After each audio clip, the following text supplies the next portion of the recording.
Welcome to the Escape Room Experts Podcast, your source for tips, techniques, and strategies on how to approach escape rooms and how to use them for both fun and team building.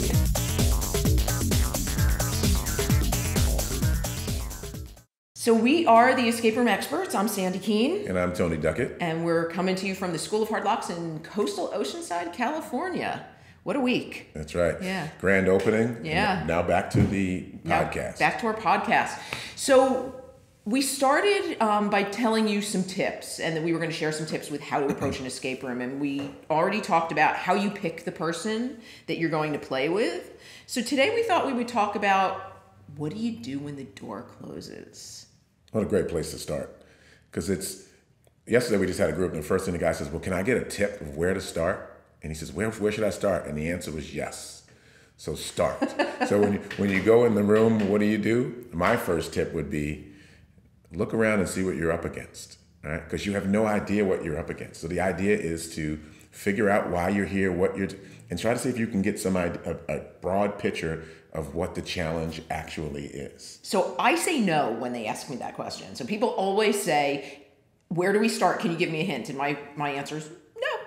And they kind of laugh at me, but I'm not going to. That's actually one of the most important things to approaching an escape room, is figuring out what do you do first. So I like what you're saying. Yes. You got to look around the room. One of the things that we see more than anything is people go in the room and they scatter to the winds. Yes. It's like they go in and it's almost like a buckshot, right? Off it goes. And we have no idea what the heck they're doing. And you remember that she said the word people, which means there's multiple people in there. And you guys are all fighting for one goal, and the goal is to escape the room. So you can't go off in multiple directions without doing something that's really important. We're going to talk about this throughout this podcast. Come back together and say, guess what I found? Yeah, very important. Right? So yes, run around, see what it is, take inventory, get back and say, hey, guess what I found? And then you can start talking about how you tackle things. You can't just walk in. My favorite guy in all of these is the person who walks in, picks up a lock, and says, I'm smart enough to find the 4-digit code without any clues. I always thought that was an amazing person. Yeah, you love to pick on that person. I can't wait to talk to them when it's over. It's funny because every time you go to an escape room, and it doesn't matter where the escape room is, it doesn't matter what kind, if you like scary escape rooms, if you like non-scary escape rooms, there's one very common factor.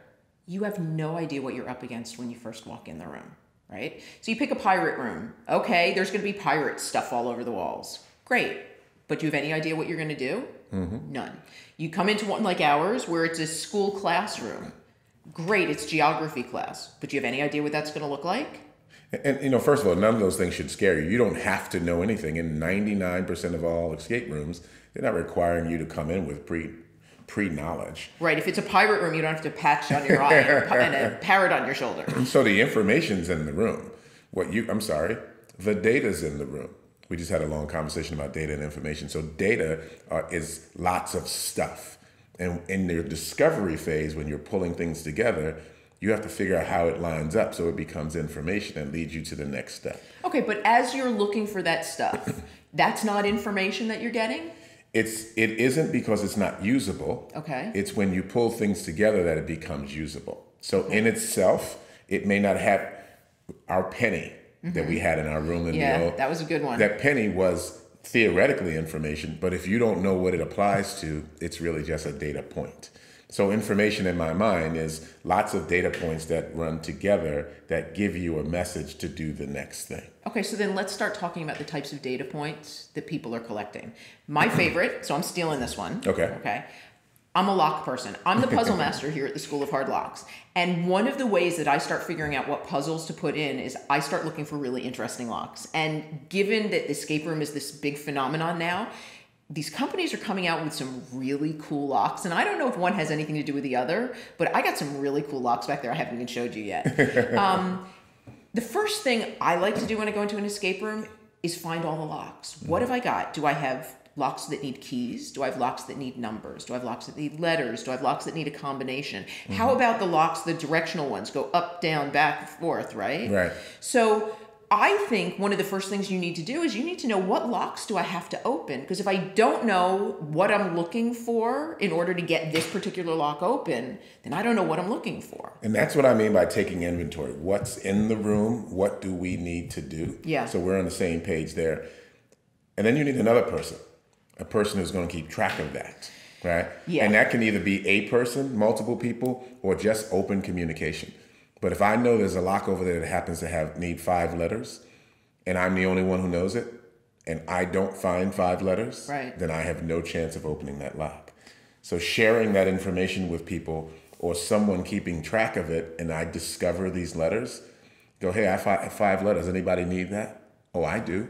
And then suddenly I can work through it. So the inventory, and then having someone keep track of what the inventory is and applying it to what you found, is how you start to progress through the room. Yeah, and I think that's really important. One of the things I like to tell people when they first get started is, when you find something, speak up and yell, hey, I found a lock that needs 5 letters. Yes. And this way you've made your voice heard, so that everybody knows, I found a letter. Oh, maybe that's the lock. Maybe that goes to the lock Sandy found. And one of the things we talked about last week was different kinds of people. Yep. Find someone who doesn't like to speak out loud and let them be the information gatherer. That's true. The data gatherer. So then it forces them to stay involved. Doesn't require they speak up too loud, but they are the, what was that word in Ghostbusters? The key master. Okay. It's kind of appropriate for an escape room, yeah. Right? So I think that for me, the first thing I do, and I have to say I'm guilty of this, the first thing I should do, and the first thing I believe that I do, is look for the locks. When I get into escape room, I have to say, I do the same thing. All of a sudden I go, oh, look at all those cool things. And I want to go look at all the cool things. And I have to reel myself back in to say, okay, find the locks first. Because the locks are your goals. You know, we talk about oftentimes you want to celebrate the mini victories. Every time you get a lock open, that's a victory. Absolutely. So if you don't know where to find those little victories, the things that are going to make you progress, then you really have no idea what to do next. So, and my favorite part is trying to figure out what the overall theme is right away. Probably a mistake, because I'm battling with someone else's wits. I don't know what they want to do. You won't really know until midway through. But I don't think that's a mistake. I think there's a value to that. Because if you don't understand, or if you try and understand how their mind works, you can start to figure out the path, because every room has a path. True. Scary part is that some of these people have very interesting minds. Okay, well, be nice on one of those people, okay? So watch what you say about the puzzle masters, because we're important people. I remember the first one we went to, that was a really interesting one. It was. That one, I don't think we ever figured out what the path was in that one. It was just a series of different things that needed to happen. I don't think I've ever been as uncomfortable in my life either. It's kind of like every time I turned around, there was a guy standing next to me like Mr. Deeds. I'm like, what are you doing? Get away from me. But I do think, especially when the room has a theme, sometimes that can help you figure out your progress. Right.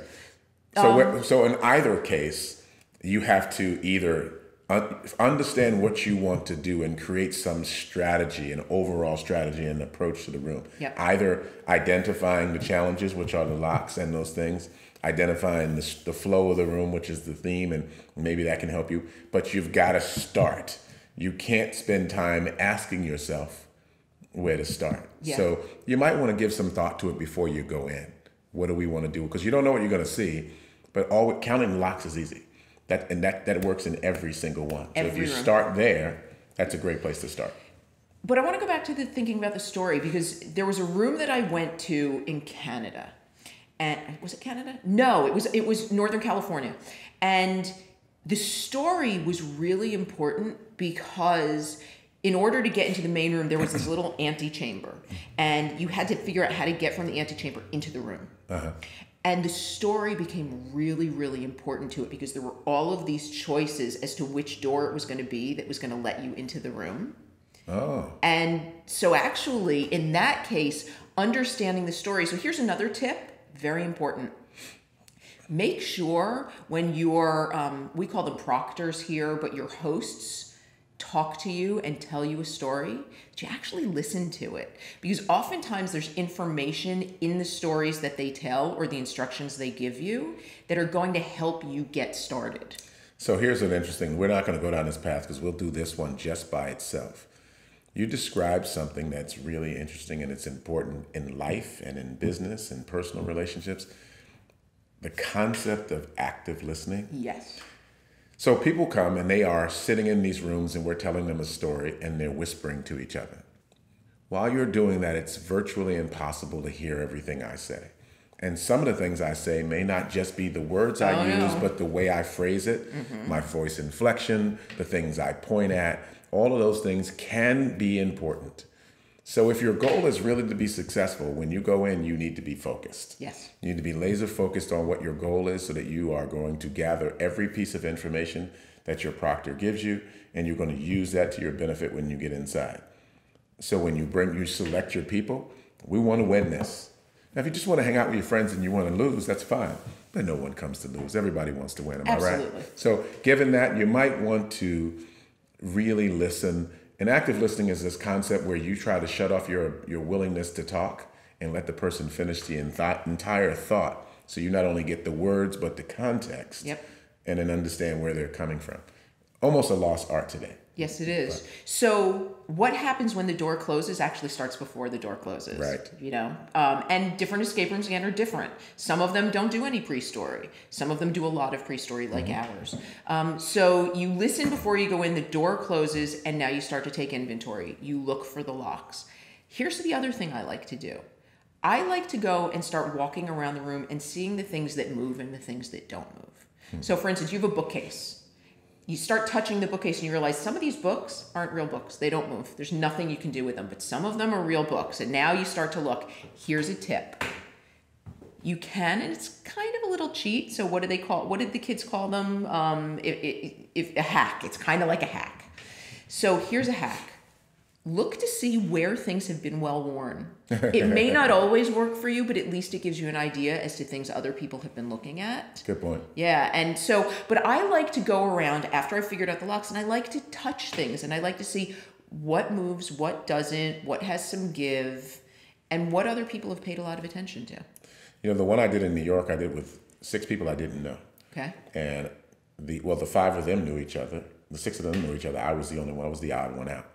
We got in the room and everybody started running around, and I somehow got them to gather in the middle and said, let's split this room up and let's count. Let's give it 5 minutes and let's join again. And when we did that, we all got on the same page at the same time. So I like to be focused on one thing because I do have this desire to win and desire to, and for me, just a little bit. I'm a little competitive. I want to do something that I know I contributed to the victory. Yeah. So I took my portion of the room, and then when we got back, we all talked about what we were doing.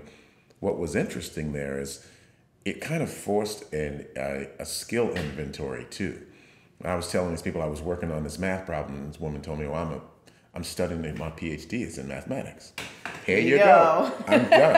I think I'm pretty good, but I'm nowhere near where you are. Yeah. Here you go. So we did that kind of forced the skills inventory. So there's an inventory of the room, and then you also want to take inventory of the skill set you have inside the room so you can apply it to whatever you come up against in the room. Yeah, it's a great point.